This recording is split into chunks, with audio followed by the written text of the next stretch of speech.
Location نہیں بتائی، شاید مریخ سے سوال بھیجا انہوں نے، اس وجہ سے ایڈریس نہیں بتایا۔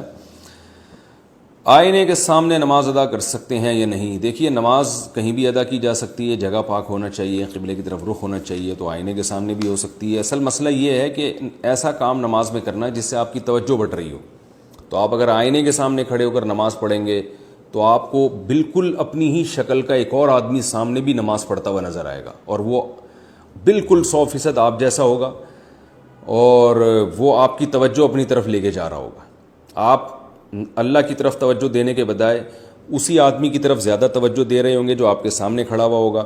تو جن کو نماز میں، آج کل نماز میں ویسے ہی خشوع و خضوع کم ہے، تو آپ اپنے ہی جیسے، اسی وہی نام اس کا، وہی لوکیشن اس کی، تو آپ اس کو دیکھ دیکھ کے حیران بھی ہو رہے ہوں گے کہ یار جو میں کر رہا ہوں وہ یہ بھی وہی کر رہا ہے۔ تو توجہ بہرحال بٹنے کا اندیشہ ہے، تو اس لیے بہتر یہی ہے کہ آئینے کے سامنے نہ کھڑے ہوں۔ بہت ساری جگہیں کھڑے ہونے کے لیے ہیں، لیکن اگر کسی کی توجہ نہیں بٹتی اور وہ آئینے کے سامنے کھڑے ہو کر بھی اللہ کی طرف متوجہ رہتا ہے، اور وہ یہ سوچ کے صبر کرتا ہے کہ یار یہ بھی میں ہی ہوں، یہ کوئی الگ آدمی نہیں ہے، اور میں نے اپنے آپ کو پہلے کئی دفعہ دیکھا ہوا ہے، تو مجھے بھی نماز کی طرف توجہ کرنی چاہیے، تو اتنا اگر کانفیڈنس ہے اور توجہ اللہ کی طرف رہتی ہے تو پھر آپ آئینے کے سامنے کھڑے ہو کر نماز پڑھ سکتے ہیں۔ تو حاصل یہ ہے کہ کوئی ایسی جگہ نماز پڑھنا جہاں آپ کی توجہ بٹ رہی ہو، جیسے ٹیلی ویژن چل رہا ہے، کوئی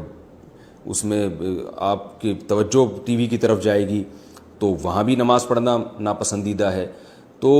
ہر وہ کام، ہر وہ عمل جو آپ کی نماز میں توجہ ہٹانے کا ذریعہ بنے، اس سے اجتناب کرنا چاہیے۔